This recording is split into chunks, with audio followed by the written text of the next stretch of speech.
1290년에 있습니다. 요나서 4장 2절 함께 읽도록 하겠습니다. 여호와께 기도하여 이르되 여호와여 내가 고국에 있을 때 이러하겠다고 말씀하지 아니하였나이까. 그러므로 내가 빨리 다시스로 도망하였사오니 주께서는 은혜로우시며 자비로우시며 노하기를 더디하시며 인애가 크시사 뜻을 돌이켜 재앙을 내리지 아니하시는 하나님이신 줄을 내가 알았음이니이다. 아멘. 오늘 이 말씀을 가지고 살아계신 하나님으로 말씀을 좀 나누려고 합니다. 요나서는 제일 유명한 게 큰 물고기잖아요. 큰 물고기에 갇힌 이야기, 그게 요나서인데, 이 요나서가 통해서 여러분들이 살아계신 하나님을 좀 느끼고 더 배우고, 그 다음에 그래서 그걸로 여러분이 은혜가 돼서 여러분이 세상에 나갈 때 큰 승리하셨으면 하는 바람으로 이 말씀을 좀 준비했습니다. 아미떼의 아들 요나에게 하나님의 말씀이 임합니다. 근데 그 말씀이 너무 전하기 싫어요. 니느웨라는 그 큰 성에 가서 그 니느웨가 망한다. 니느웨는 그 당시에 아수르의 수도였거든요. 근데 그 아수르는 이스라엘을 맨날 괴롭혔어요. 그러니까 적국이죠. 적국이 망한대. 잘 됐다. 근데 요나는 그 말씀을 전하면 되는데 전하기 싫어해요. 그래서 니느웨 대신 그 반대 방향인 다시스로 갑니다.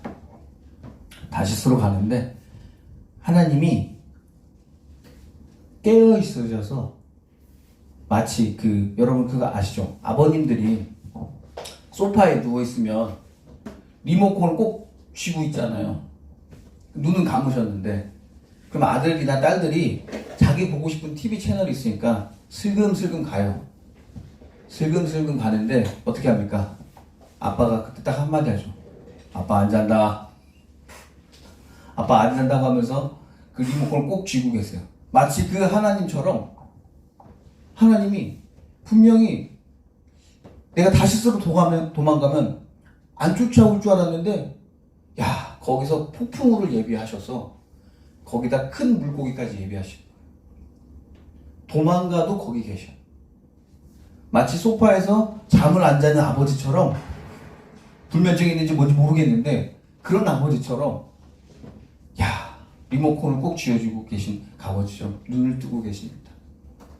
하나님 아셨던 거야. 네가 다시스로 갔어? 그래. 그럼 내가 폭풍우를 준비해서 너에게 큰 물고기 입에다가 가다 놓고 어디다 뱉어요? 니느웨 근처로 뱉을 테니까 다시 니느웨로 갑니다.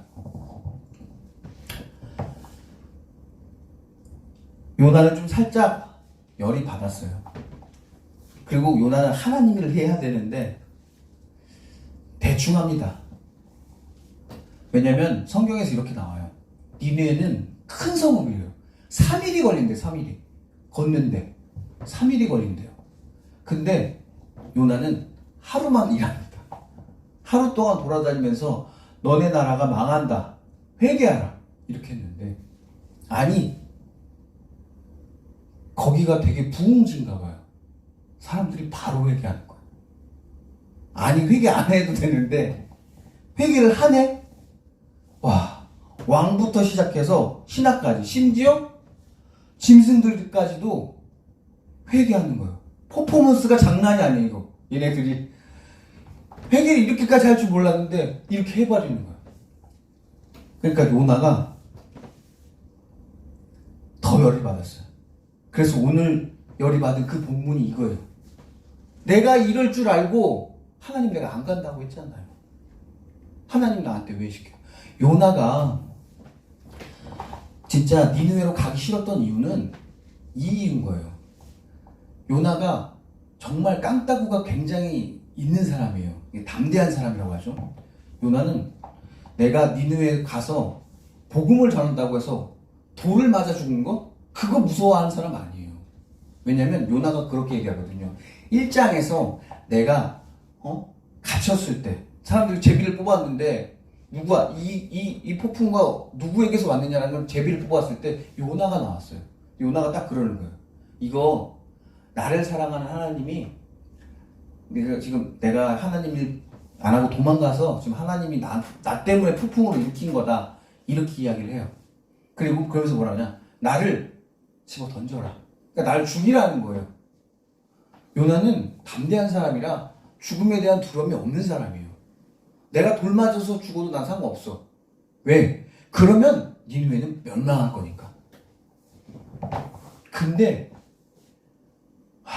요나가 니느웨로 가기 싫었던 건 바로 이런 거예요. 혹여라도 이들이 회개하면 하나님이 용서해 주니까. 이게 싫은 거예요. 요나는 그걸 알아요. 그걸 아니까 하나님은 쓰는 거예요, 요나를. 선지자로. 내 살아계심을 알고, 그리고 내가 역사하는 걸 믿는, 내가 가장 사랑하는 선지자 요나. 그래서 하나님은 요나를 들어서 쓰는 거예요. 요나가 믿었던 건 세 가지예요. 오늘 이 본문에서 다 나오는데, 첫 번째는 살아계신 하나님이에요. 하나님이 살아계시기 때문에 하나님께서는 뭐 이렇게 소파에서 누워서 잠만 자고 리모컨 뺏기는 아버지가 아니라 아빠 안 잔다 다 알고 있는 하나님인 거예요. 요나도 그걸 아는 거예요. 살아계신 하나님, 산자의 하나님이라는 걸 아는 거예요. 예수님도 알아요. 근데 예수님도 아시는데 예수님은 어떻게 표현하시냐면 마가복음 12장에 나오는데 좀 지저분해요. 사두개인들이 어떻게 물어보냐면, 아니 그거 좀 성경에서 그런 건 좀 걸러내야 되는데 지저분하게 다 얘기 나옵니다. 천박한 질문인데 예수님 어떤 분이에요? 다 받아줘요. 배려가 정말 크신 분이에요. 사두개인들이 와서 너가 부활이 있고 영생이 있다고 하는데, 사두개인들은 그거 안 믿는 사람들이거든요.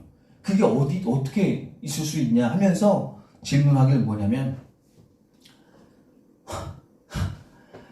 남편이 7이 있는 여자가 있었다. 그 얘기를 꺼내는 거예요. 그러니까 첫째가 아들이고 7째까지 다 아들인데 그거와 결혼을 한 거예요, 다. 왜냐면 첫째랑 결혼하다가 애를 못 낳아서 죽으면 둘째랑 또 결혼시키거든요. 그게 그 당시 이스라엘의 풍습이었어요. 질문이 참 지저분하죠. 그래서 그 7하고 그 여인 1명하고 8명이 동시에 부활했다. 동시에 부활했는데, 그러면 이거 누구 아내냐? 누구의 아내가 되냐? 이런 거 물어보는 거예요. 예수님한테. 그럼 이런 거 성경에서 빼야죠. 이런 거 너무 질문이 지저분하고 조잡하고 일단 천박하잖아요, 질문 자체가. 예수님 어떤 분이에요? 예수님 배려의 아이콘이잖아요. 얘들아, 사두개인들한테 얘들아 들어봐. 딱 설명을 해줘요. 예수님도 좀 깝깝해요. 이 사두개인들이. 깝깝함이 그 성경 마가복음 12장에 나오는데, 근데 깝깝하지만 그걸 참으시고 설명해 주세요. 하나님의 살아계심을. 너희들 모세가 떨기나무에서 불타는 거 그때 기억 안 나냐? 이래요. 모세가 떨기나무에서 불타는 그 장면, 우리가 최근에 설교했죠. 불은 타는데 떨기나무는 타지 않아요. 거기서 하나님이 모세를 부를 때 어떻게 부르냐? 나는 죽은 자의 하나님이 아니라 산자의 하나님이다 라고 하나님이 그렇게 말씀을 하시면서 뭐라고 했어요? 나는 이삭의 하나님, 나는 야곱의 하나님, 나는 아브라함의 하나님이야. 이렇게 말을 해요. 그게 무슨 뜻이에요? 그러면 지금 이삭과 야곱과 아브라함이 죽었다는 거예요? 살았다는 거예요? 그래요. 살았다는 거예요. 하나님 품에 살아있다는 거예요. 혹은 먼 미래에 그들을 부활시킬 거라는 거예요. 그게 하나님의 계획이라는 거예요. 그런데 이미 성경에서 하나님께서 그들을 부활시키고 영생해 주겠다고 했는데, 사두개인 너희들은 그걸 못 믿냐? 아니, 8이 다 태어났으면 솔직히 거기서는 이렇게 나온 거예요. 그건 영혼이기 때문에 결혼할 필요 없다고 하는데, 그 영혼이 아니라 육신으로 태어났다고 해봅시다. 그러면 7명이 짝대기 익었으면 1명의 여자가, 그럼 고른 그 여자랑 결혼하면 되고, 고른 그 남자랑 결혼시키면 되고, 그리고 7명 다 마음에 안 들면 결혼 안 하면 되는 건데, 뭐 별 문제도 아닌 거 가지고, 부활이 없네, 영생이 없네 하는 겁니다. 아니에요. 하나님 살아계셔요. 하나님은 산자의 하나님입니다. 근데 그 살아계신 하나님께서요, 무엇을 하시냐? 역사를 하세요. 여러분이 살고 있는 여러분의 이 현실 세계에서, 여러분의 인생에서 하나님이 역사하세요. 그래서 하나님은 우리에게 말이죠. 여기서부터 여러분이 좀 약간 당황할 수 있어요. 여기서 하지만 여러분이 끝까지 또 제 말씀 들으신다면 다 이해하실 수 있으실 거예요. 그런데 하나님께서는 분명히 다 모든 세상 가운데서 역사하시잖아요. 그죠? 그런데 하나님, 제가 성경을 읽어보면 하나님은 그런 것 같지 않아요. 하나님은 어떤 시기를 정해놓으신 것 같아요. 예를 들면 이스라엘 백성들이 70년 뒤가 되면 포로로 풀려날 거다. 그리고 아브라함한테는 430년 되면은 너는 너의 민족들이 건국할 거다. 나라를 세울 거다. 막 이런 얘기를 해요. 분명히 하나님께서는 마치 이 세상 가운데서 역사를 안 하고 그냥 이미 계획을 다 정해놓고 하나님은 역사에 개입하지 않는 느낌인데 하나님께서는 살아계셔서 역사하신다는 거예요. 가만히 눈만 뜨고 우리가 하고 있는 걸 보고 있는 게 아니라 때론 직접적으로 개입하셔서 바꾼다는 거죠. 하나님께서 이런 말씀하세요. 무당은 뭐해라? 다 싹 뭐예요? 죽여라라고 해요. 무당은 다 싹 죽어야 돼요. 그렇게 하나님께서 말씀하셔요. 굉장히 과격하죠.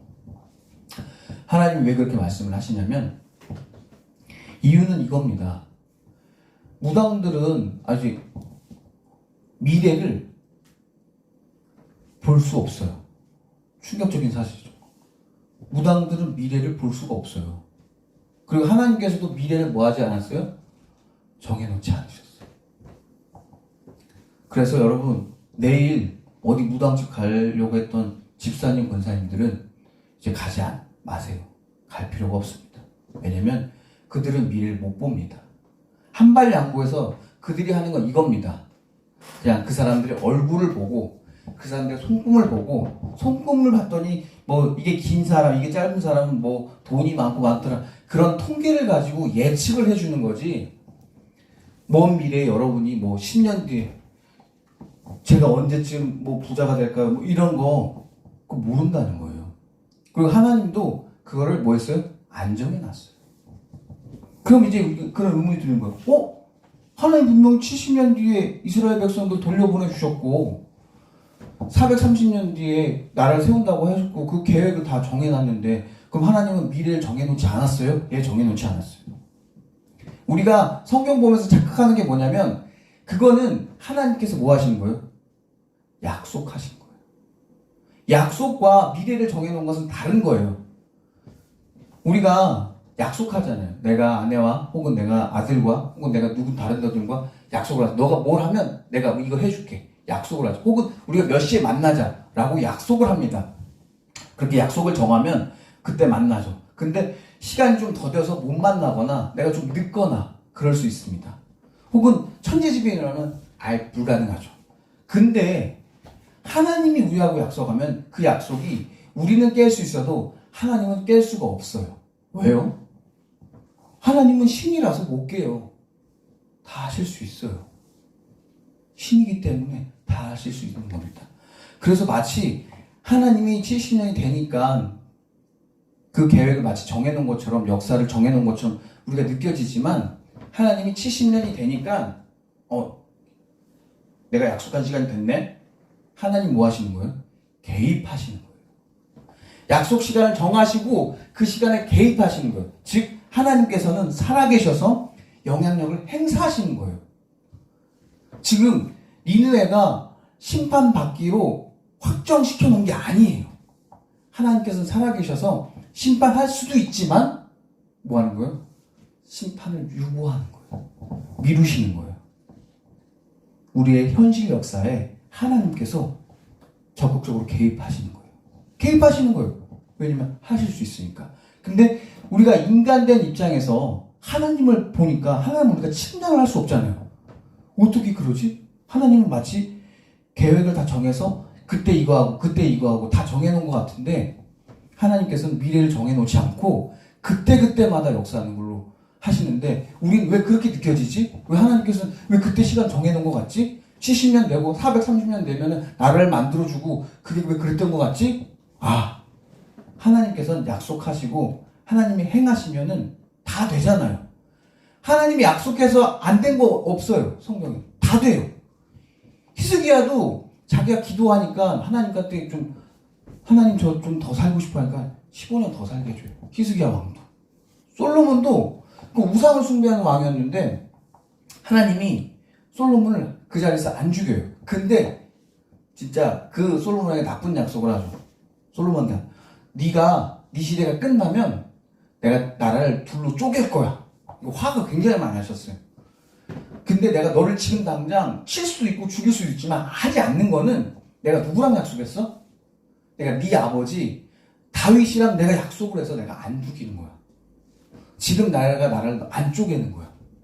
그게 하나님이 약속을 정말 신실하게 지키시기 때문에 우리가 마치 하나님께서 그렇게 말하면은 그렇게 되는구나라고 이렇게 착각을 하는 거예요. 하지만 하나님께서는 살아계셔서 뭐 하시는 거예요?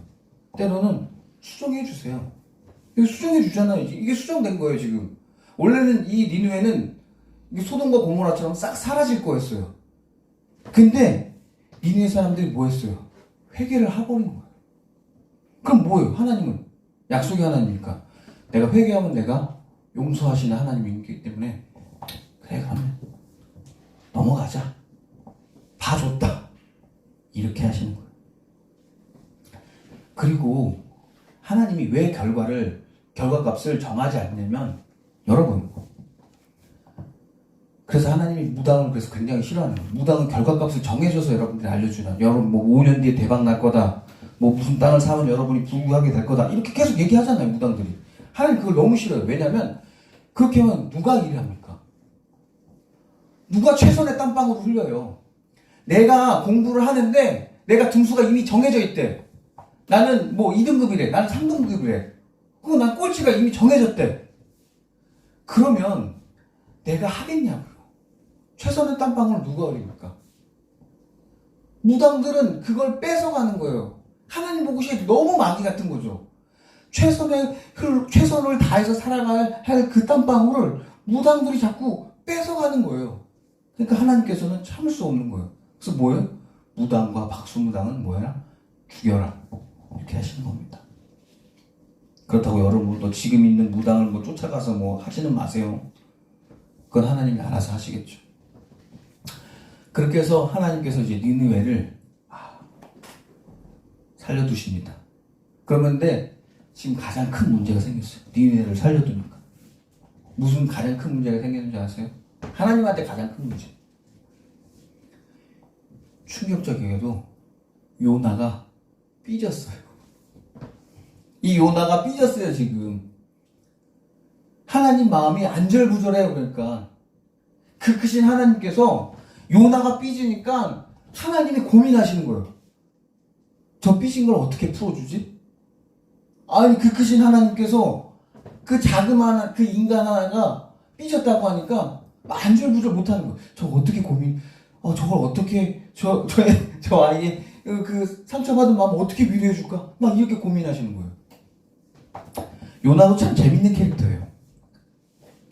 요나가 이제 이게 이렇게 하나님한테 삐져서 막 기도하고 나서 어디 가냐면 이 니느웨가 보이는 산 중턱쯤에 초막을 지어놔요.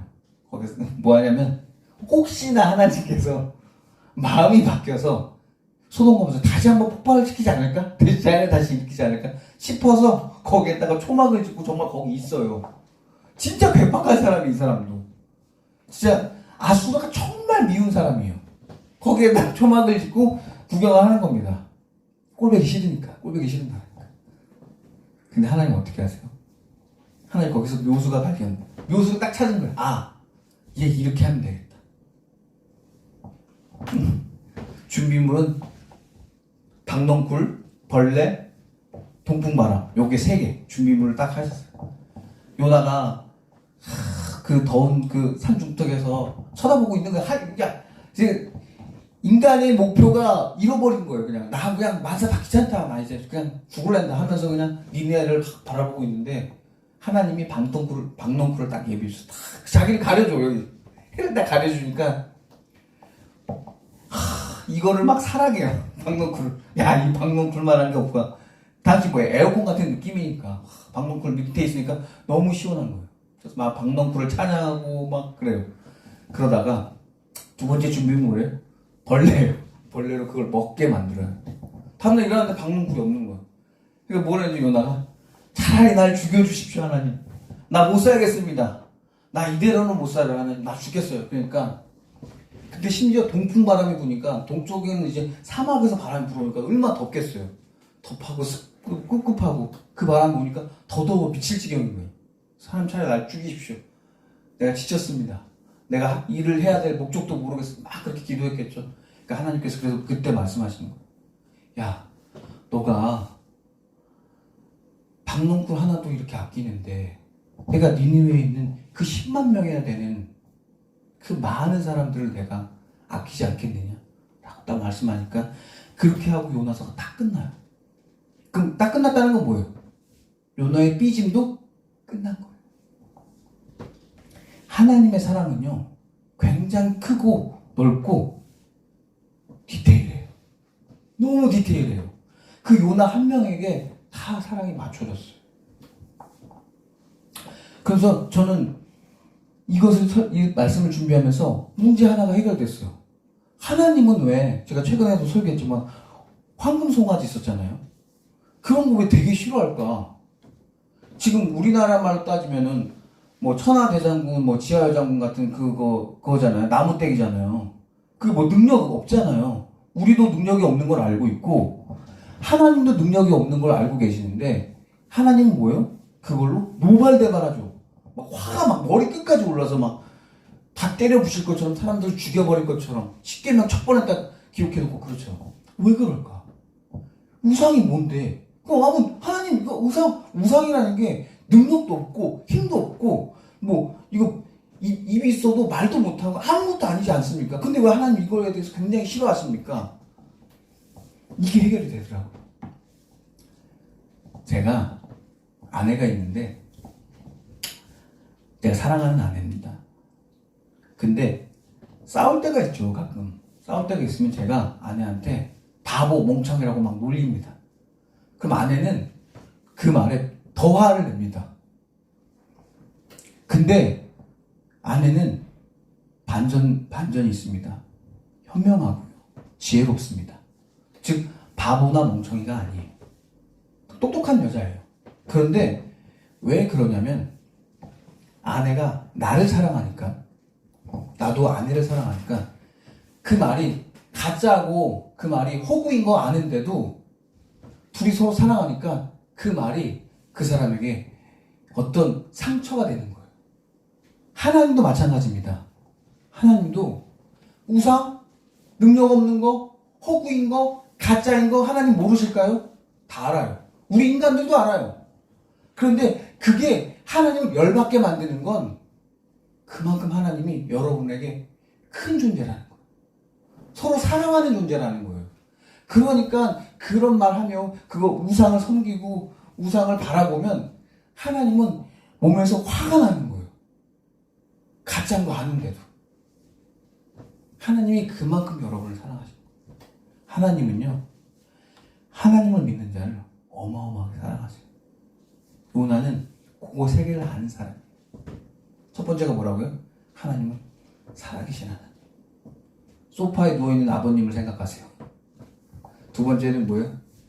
영향력을 행사하는 하나님. 그래서 뭐예요? 미래를 정해놓은 게 아니고 뭐라고요? 하나님께서 약속을 하시고 그 시간대 되면 역사하시는 하나님이라는 거예요. 미래를 절대 정해놓지 않아요. 왜냐면 여러분의 뭐를 뺏지 않고 싶기 때문에, 최선의 땀방울을 절대 뺏고 싶지 않기 때문에 그래요. 하나님은 그러세요. 마지막으로 뭐예요? 하나님은 우리를 뭐예요? 굉장히 사랑하세요. 그래서 우상이 가짜인데도 그걸로 뭐예요? 열폭하시는 분이에요. 그만큼 뭐예요? 우리가 그렇게 소중한 사람들이라는 거예요. 여러분 힘나지 않습니까? 다음 주도 이 들은 말씀 가지고 이 은혜 가지고 여러분 사는 저와 여러분이 되셨으면 좋겠습니다. 기도하고 마치겠습니다. 사랑해 주님, 주님 말씀 덕분에 살아갑니다. 하나님은 살아계시고 하나님이 이 현실 가운데서 역사하시고 그뿐만 아니라 주님께서는 주님을 믿는 자를 끝까지 책임지시고 끝까지 사랑해 주시는 분을 우리는 믿습니다. 오늘 그 말씀을 들었으니 이 말씀에 감동받고 은혜받아 다음 주 한 주간도 하나님의 자녀답게 사는 우리 충만교회 성도 모두가 되게 하여 주시옵소서. 이 모든 말씀 언제나 우리를 사랑하시는 나사렛 주 예수 그리스도의 이름으로 기도드렸습니다. 아멘.